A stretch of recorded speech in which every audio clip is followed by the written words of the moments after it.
Hey everybody, and welcome to the latest edition of the Smodes of the North and Movie Lovers Unite review of the Mighty Ducks Game Changers. Today we are doing episode 7. How is everybody doing today? As usual, I'm Soda, the Sex Man, joined by Ben Reiner and John DiGregorio from Movie Lovers Unite. How are you guys doing today? Doing great, man. Doing well. Looking forward to talking about this one. Yeah, me too. So the episode in question is an episode called Pond Hockey.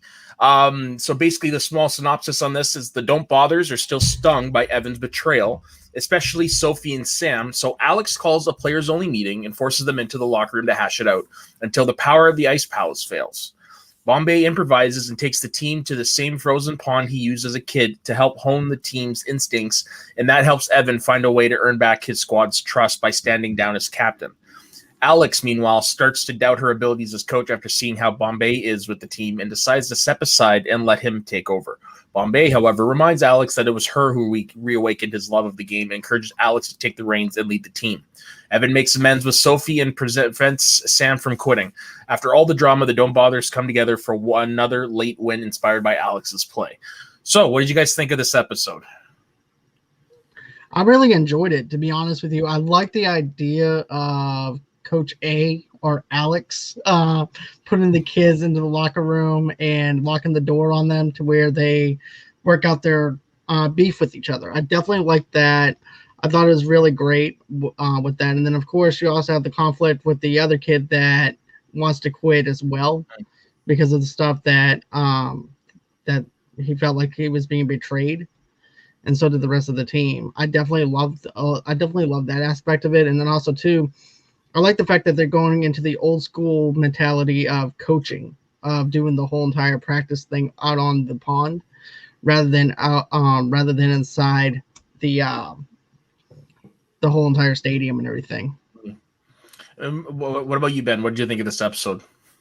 This might be my favorite episode. I just loved all the team camaraderie, and I loved the plotting, and they didn't, the conflict wasn't too much, and it was just right. And I love like the end callback and the cell phones. That was good. It's a really well done episode that reminded me what made me like this franchise to begin with all those years ago. Yeah, I thought it was a good episode as well. It was a pretty solid episode. When they did the callback with the cell phones, I almost texted Ben about it, but I realized it was after midnight, so I'd probably be sleeping. But yeah, basically this episode celebrates what makes hockey so joyous. It is especially when you're able to go outside, no rules, no structure, just go and have fun. That's basically what makes every Canadian fall in love with hockey, is being able to do that. So yeah, I liked how they used that to, as they said in the episode, strengthen bonds, and that's what they did at the end of the practice. Evan gets everyone's trust back, and we're back to normal. It was a lot of fun to see.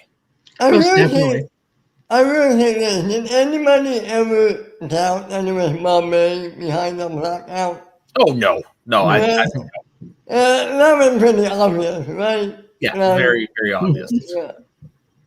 Yeah, I also like the whole thing where they're messing with the goalie. He's like, "Oh, I can't. This is as fast as I move," and so Bombay has to figure out an angle to where he can actually make him move to have some confidence in himself, saying, "No, you can move faster than what you think you can. Just because you play video games doesn't mean that you can't move." Yeah.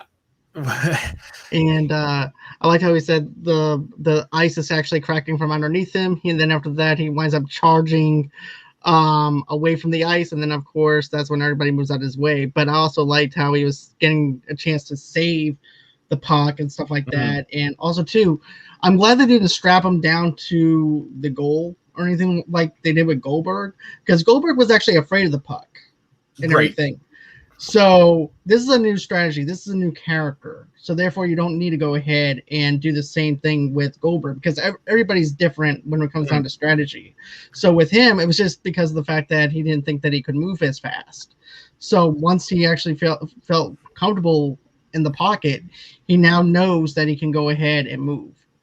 that was one of those moments where it's like, okay, you just got to give him the benefit of the doubt because there's no way a kid can learn to play hockey, that goalie, that quick.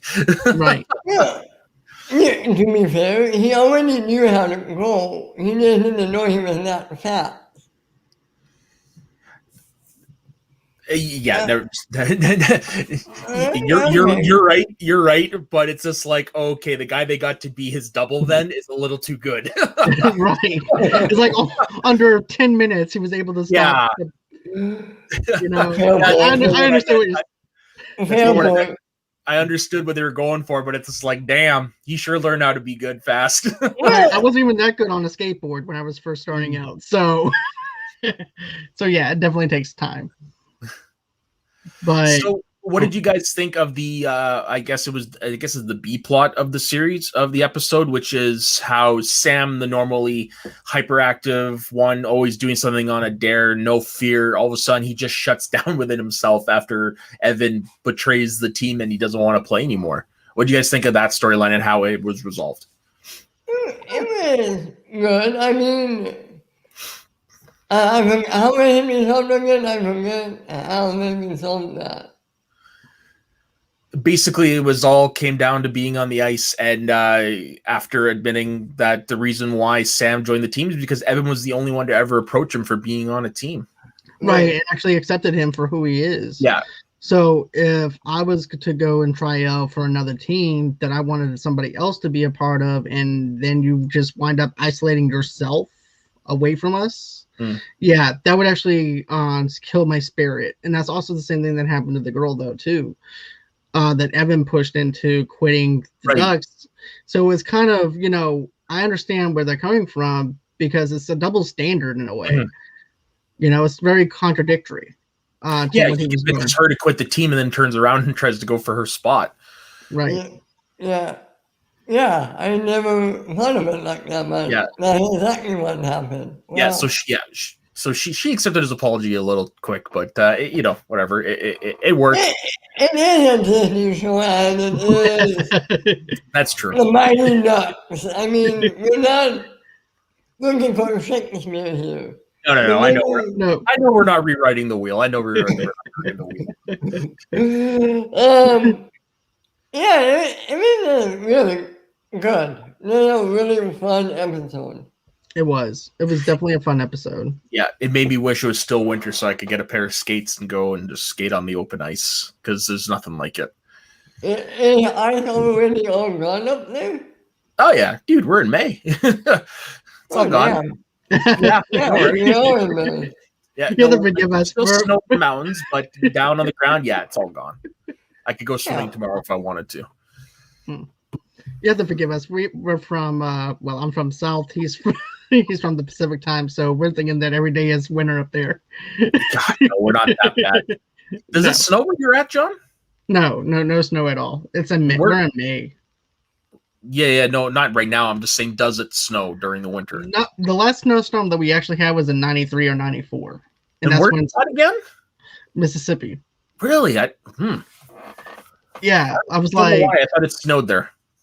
Yeah, that was actually the first time that we actually got snow that it actually stuck. Then there was other times too, but that was like the longest time because I remember the electricity went out at our house and we actually had to get a fire going in our fireplace. So needless to say, you two wouldn't survive up here.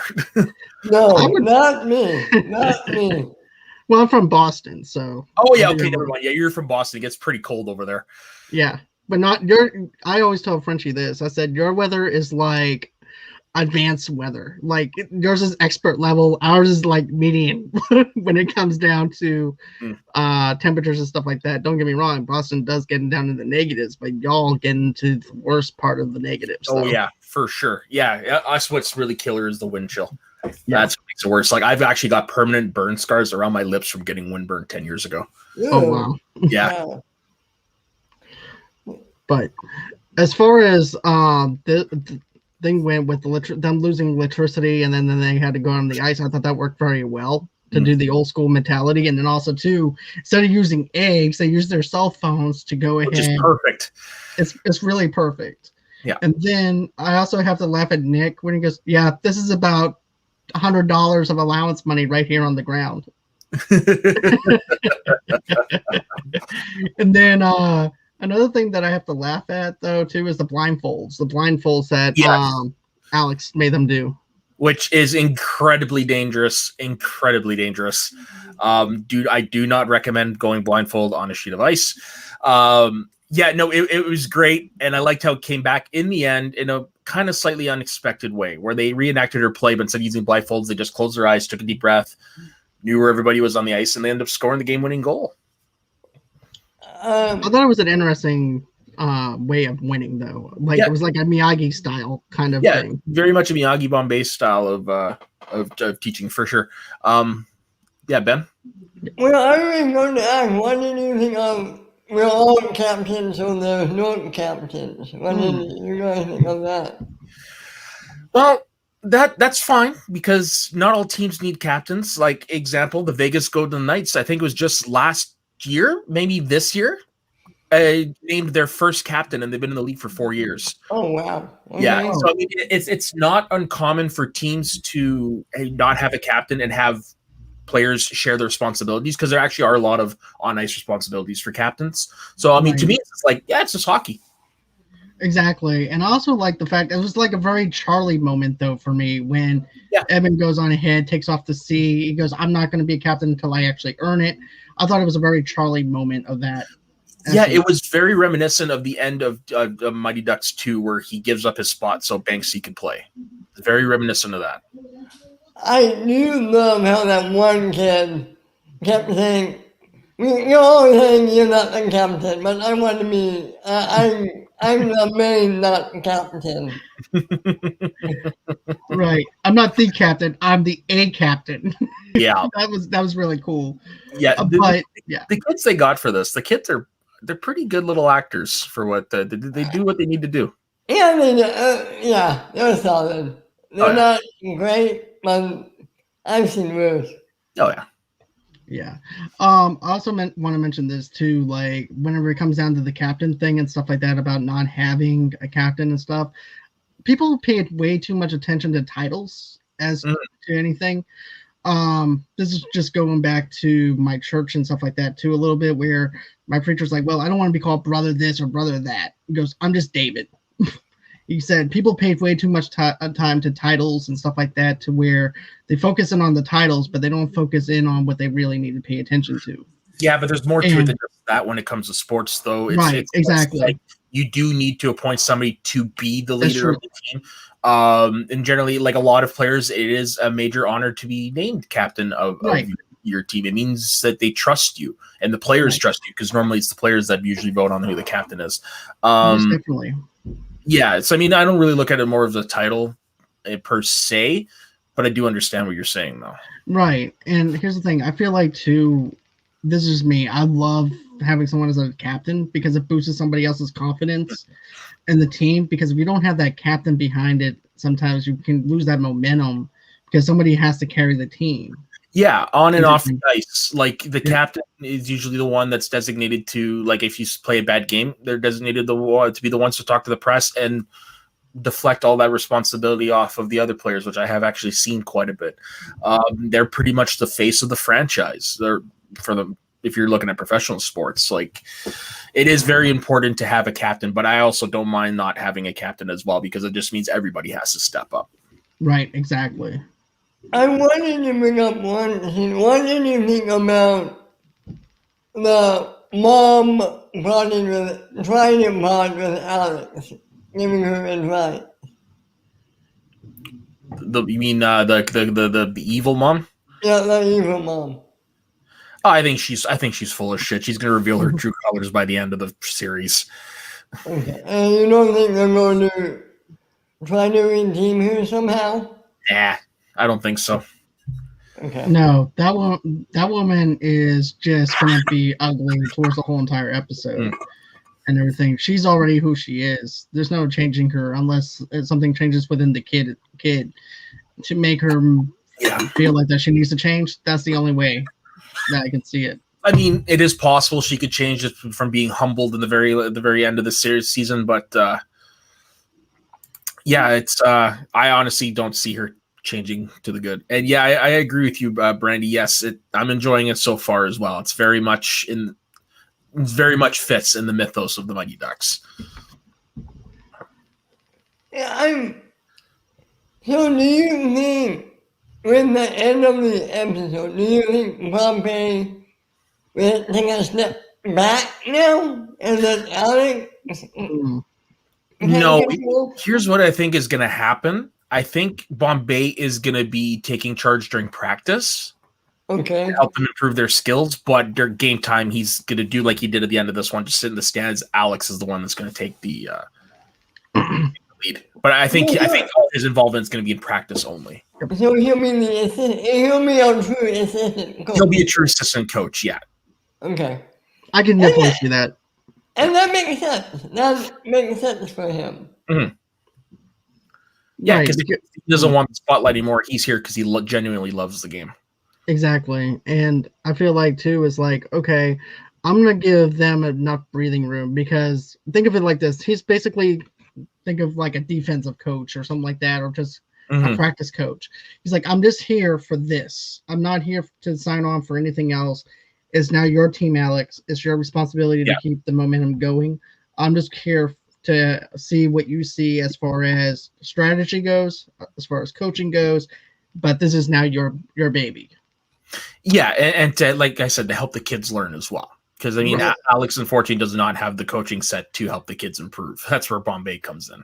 So Right. he's the Jan? Is that guy's name from the movie? Yeah, I guess you could call him the Han of Jan. Well, there was Han and there was Jan. Jan was in number 2. Han was in 1 and 3. But yeah, he pretty much he's filling that mentor role that those two had taken for sure. Yeah. And I'm cool with that. I think that's somebody perfect for him. Yeah, that's where Bombay needs to be. Yeah. Agreed.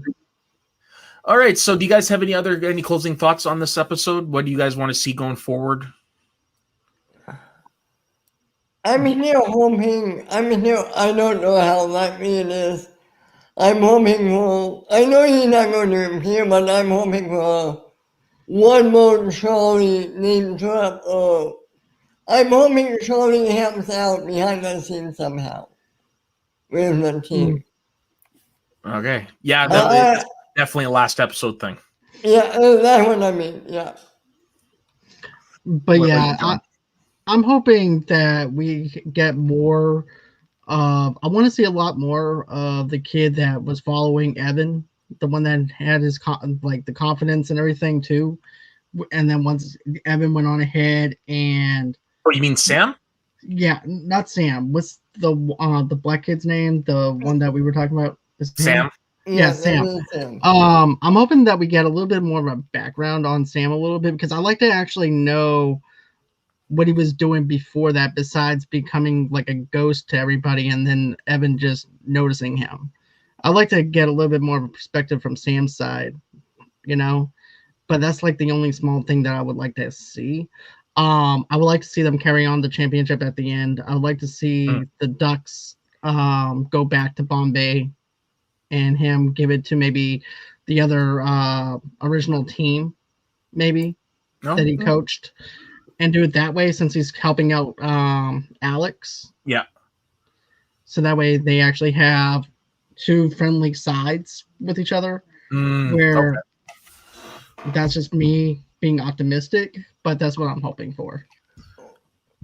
I guess the question is, I forget the guy's name. Who's the coach on the Ducks coach? Oh, Coach T. Yeah. Okay. The question Fabio. the question is he a one-season villain? I say villain, you know what I mean. Or is he going to be ongoing? Yeah, I could see Dylan Playfair coming back and doing that role for the next few years. Okay, so yeah, I mean, if that's the case, I don't see the adult brothers getting that name back quite yet. Yeah. I honestly, I don't know. I don't have any predictions. I'm just actually excited with what they give me. So, I mean, I'm just here for the ride to see where they take me in the next, 4 episodes? Yeah, it's only 10 episodes. I forget the teaser. What was it for the next episode? I forgot actually what the teaser was. Yeah, maybe not good. Maybe not good. Maybe. Yeah, I forgot what the teaser was as well. Hold on. The Mighty Ducks episode 8 preview. God bless. No, Metal Critic.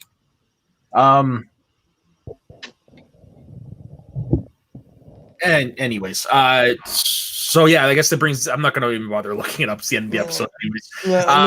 Yeah. Yeah. So needs to say we're all looking forward to this upcoming Friday's episode. All right. So John, where can everybody find you? Everybody can find me at Movie Lovers TV Lovers Night on Facebook, underneath the same name on Pinterest, and as well as on Instagram. You guys can also find me on Schmoes of the North and everything too. Doing Mount Schmodown with Ben at 3 o'clock Central Time, 4 o'clock Eastern, and all that good stuff. And then, of course, you guys can go on ahead, reach out to me at Movie Lovers Unite at gmail.com. You guys can also go for all your entertainment needs and wants. How do you do that? You just go to www.movieloversunite.com. If you want to donate to my show or whatever, just go on ahead and go to gofundme.com/Movie Lovers Podcast. And then, of course, follow me on Movie Lovers Unit on Twitter, Movie Lovers Unit on Stereo, and hit me up over there. And then, of course, at John DeGorio 8 on Twitter. And those are all the places they can reach me at. And Ben, what about you? You can find me on Media Studies YouTube with Matt here. You can also find me on Mount Schmodown with Sean.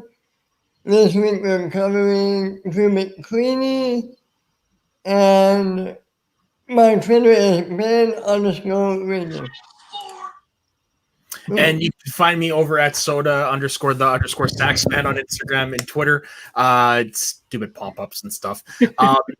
You can find me all over on this channel on all the shows that Ben has said. You can also find me over on Schmoes of the North, which does also host Mount Schmodown. Over there, we do our weekly breakdown of what's going on in the week of Schmodown. And we also debuted a new show this week, which I am producing. It's called Let's Talk About Star Wars. Now, the first episode, don't let the runtime intimidate you. We were doing this on the fly. It is a lot of fun. It's going to be a lot of fun going forward, but I can promise you not all episodes are going to be almost 3 hours long. That was a trip. That was a trip, but I had a lot of fun. I had a lot of fun making those guys laugh. So definitely look forward to that. Our next episode is in a few weeks. I will definitely let everybody know when that drops. So on behalf of Ben and John, thank you very much for joining us, and we will see you next week for the next episode of the Mighty Ducks Game Changers in review. Don't forget, everyone, stay sweaty, smash cancer. Quack, quack. That too.